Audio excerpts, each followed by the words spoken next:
I think it's fair to say a lot of people don't understand scoring criteria when it comes to mixed martial arts or boxing. And in particular, this weekend's main event with Sean Strickland and Dricus Duplessis, which, by the way, was a very close fight, could have gone either way.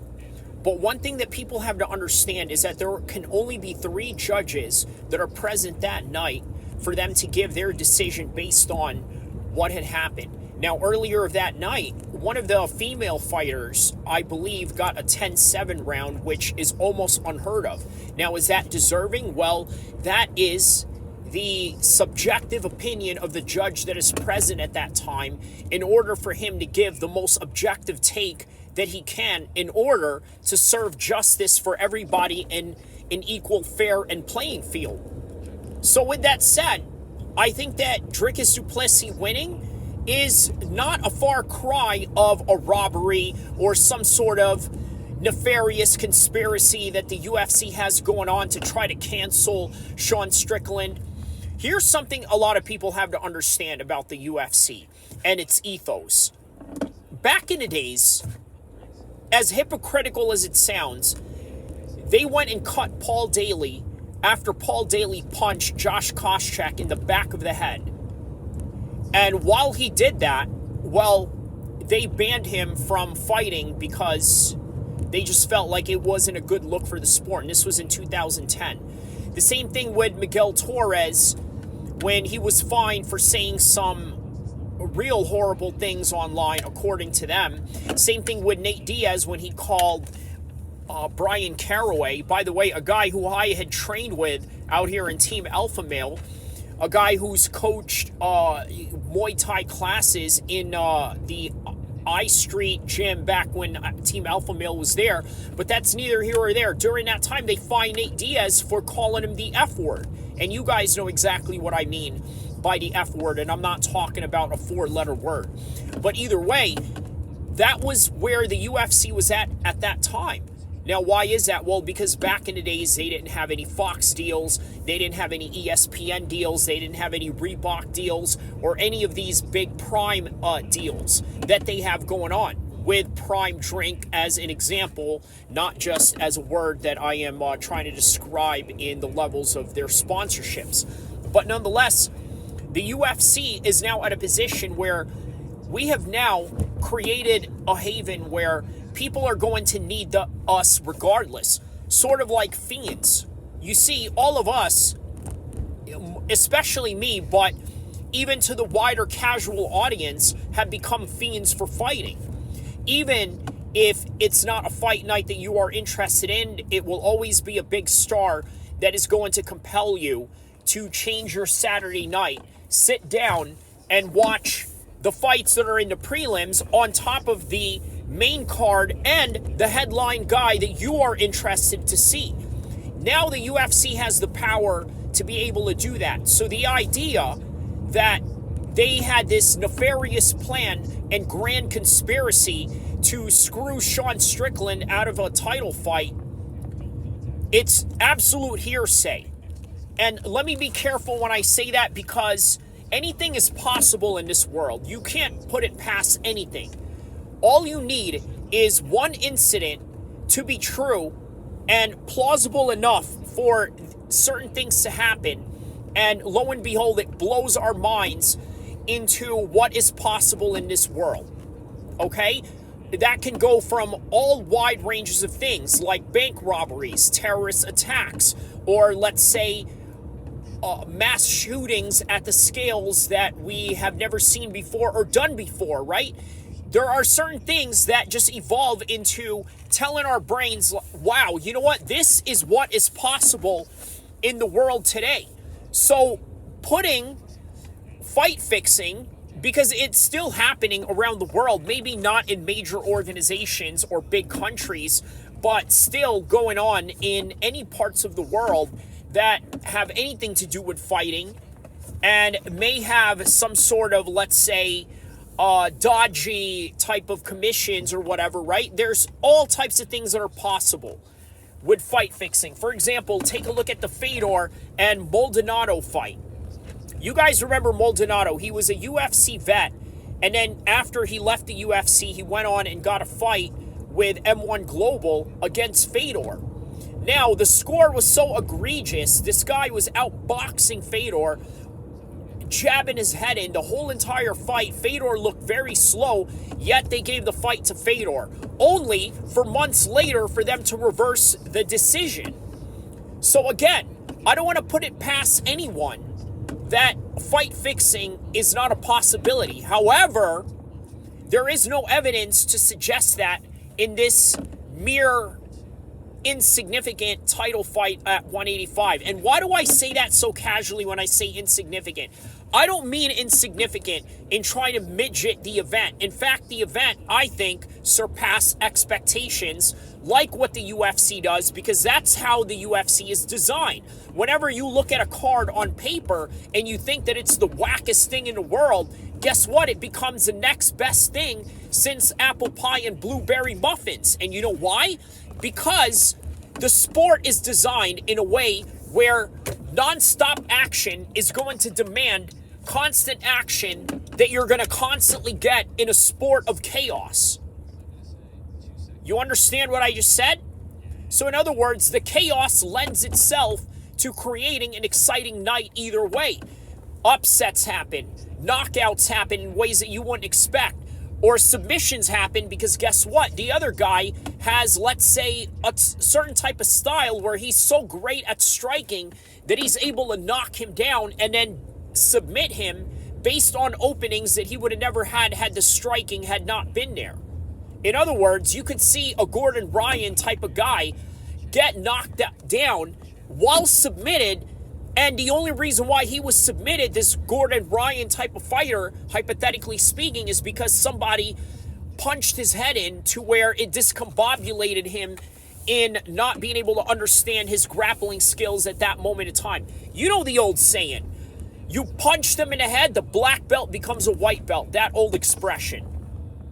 So, again, fight fixing, not a possibility in this particular end. Because the UFC is designed also to where the winners almost don't matter. You can be the biggest star of the UFC, just like Conor McGregor, but guess what? He lost to Dustin Poirier when he came back after that Donald Cerrone fight. Same thing with Anderson Silva, as I had just mentioned previously, with Chris Weidman. Okay, he is supposed to be the superstar. He is supposed to be the longtime staple at the 185 division. Nope, in comes Chris Weidman with the right style to finish him off. And that's what you got. So this is what we have in the modern 185 division 11 years later in the evolution of it. Dricus Duplessis having a very unorthodox style to where not only is he squared up as he's fighting in a bladed position, but he's also just very front-footed in the way that he is just ready to throw those grappling exchanges along with those blitzing punches in between. Now, I urge you guys to take a look at the live stream coverage that I did for UFC 297. I basically broke down what Dricus Duplessis was doing during that fight, which was what? Create a certain amount of volume that really overloaded Sean Strickland's fighting energy efficient style. In other words, the way that Sean fights, if you allow him, he's going to continuously try to fight you in a way where he's going to fight at his pace, he's going to use his jabs and straight shots, and he's going to be comfortable within those ranges.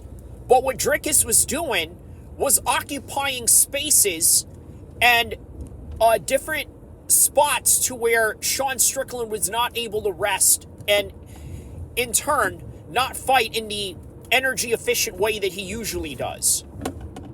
So, what you got out of Dricus Duplessis was also a lot of stance switching, very similar to what Terrence Crawford does in boxing.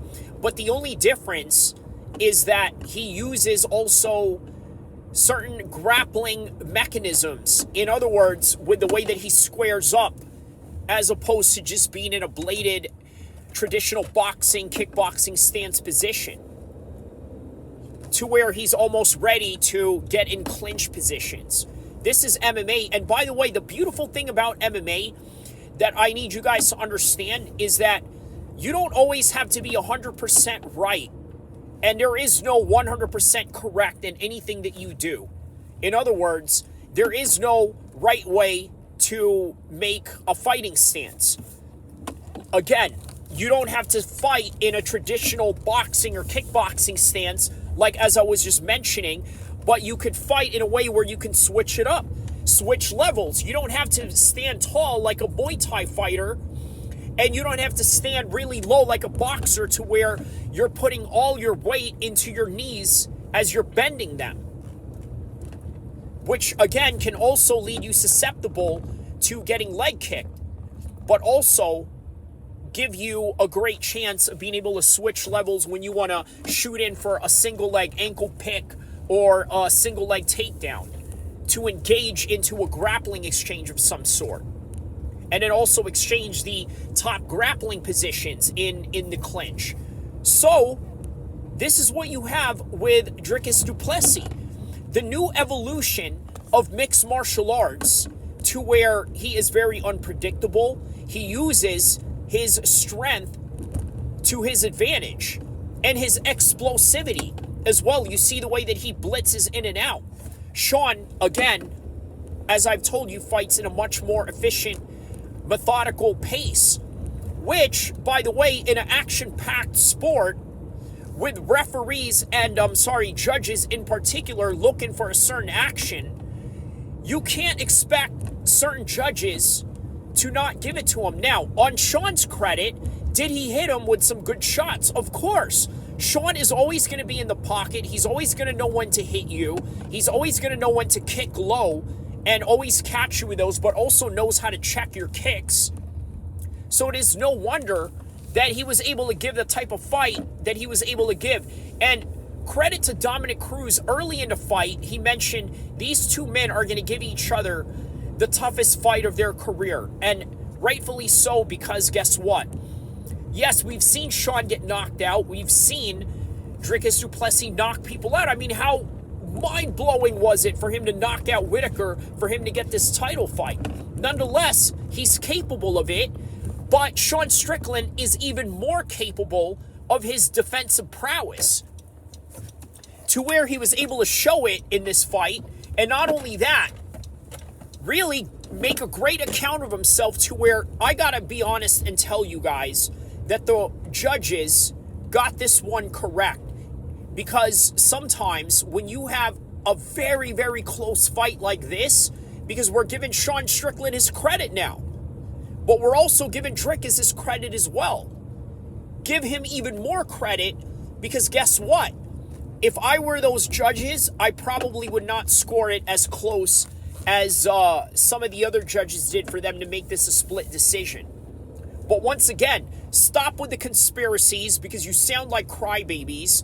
Stop with the nefarious attitude towards the world, and especially trying to bring it in sports. I understand that you could bring that in the world of politics, to where everybody is corrupt in some kind of way, so all the plausibility of that is real. But in sports, to be honest with you, it's really not that important. But also understand that the brand of the UFC is predicated on the results no matter what. And because the results of no matter what is the most important thing, they don't need to have one guy win over the other, or have one guy be more invested in one's victory or one's defeat over the other. It's not that kind of company. It's not boxing. It's not exhibition basketball like the Harlem Globetrotters. They really pride themselves on being the competitive architecture and the competitive integrity of mixed martial arts. So that you have to give them credit for, and sometimes that you also have to trust their matchmaking. Not all the time, although there are some that you can criticize, like the Stipe and the John Jones fight. That is something to criticize. Everything else, on the lower tier levels of the top 15 and below that, they really know how to matchmake in the most efficient and accurate way. And with this particular championship fight, these two guys matched each other in the perfect way. Now, let's talk about Dricus, because he is the winner. And we can talk about Sean for a bit and say that he will be in big fights as a big co-main event for pay-per-views. I don't know so much about Apex because he is so big now. But make no mistake, Sean Strickland could definitely play. I don't know if he could be a co-main event for a Conor McGregor fight. For sure, he would be a great co-main event for, let's say, an Islam Makhachev fight. But against who? That would all depend. Maybe a rematch with Jared Cannonier, which, as you would imagine, would be a very tough. Here's a matchup that I would like to propose just to really put this bow tie on this particular content. Let's have Dricus Duplessis fight Khamzat Chimaev, because Khamzat Chimaev, you may say, doesn't really earn his dues at 185, but I say, why not? If you really want to play by star power, Khamzat is the rightful choice to take on Dricus Duplessis. Let's have that, but let's also have Sean Strickland, ready for this, take on Bo Nickel. And the winners of those, because I can tell you who the winners are going to be on both of those. It's going to be Khamzat and Bo Nickel. Bo Nickel is going to break Sean Strickland. And at the same time, I think Khamzat is going to break Dricus Duplessis. He's just going to do that style of kickbox wrestle a whole lot better than Dricus Duplessis can. And that seems to be the trend. If you can do that, kickbox wrestle, you can win titles in any division, because that is the best way to fight. But that is the rightful matchup coming up.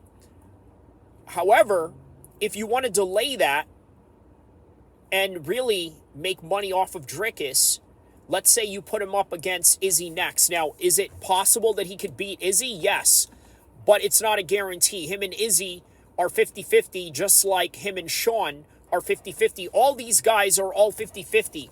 Had Sean not hit Israel with that shot early on in the fight, who knows how that fight would have been. But nonetheless, this is how close a lot of these guys are. They're very close in their skill set and their skill level. And on any given night, these guys can annihilate each other. And this is the point proven of that. So with that in mind, that is the next matchup for Dricus Duplessis. Maybe not Khamzat, because that's an overkill, because you have a big money fight in Izzy. But again, it's a sport that is all about first come, first serve. That's how Sean Strickland got here in the first place. Became a superstar after he won that belt. But once again, I said from the very beginning that Sean needed to be the champion in order for him to garner this superstar attention. Well, now that he had this close fight, I'm here to tell you that he really doesn't need the belt. Sean Strickland is now a staple in the UFC, and what a great time to be alive in terms of having all these big stars all in one generation. You got Conor McGregor, big star. Islam Makhachev, rising star. Paddy Pimblett, rising big star. Sean O'Malley, rising big star. Of course, Conor McGregor is in that mix. Khabib, somewhere in there, even though he's retired, he's still around as a coach and as a figure of the sport. And then you have all these new guys that are coming up, such as Bo Nickel and Khamzat Chimaev. And then you got boxing, of course. You have Gervonta Davis, you got Devin Haney. Who else? Tyson Fury, Usyk, and then you have Ngannou in the mix, representing mixed martial arts. I'm telling you, it's one of the greatest times to be alive as a combat sports head. You got a guy in Francis Ngannou who is running both sports. And let me explain, okay? Francis Ngannou may never have to fight mixed martial arts ever again now.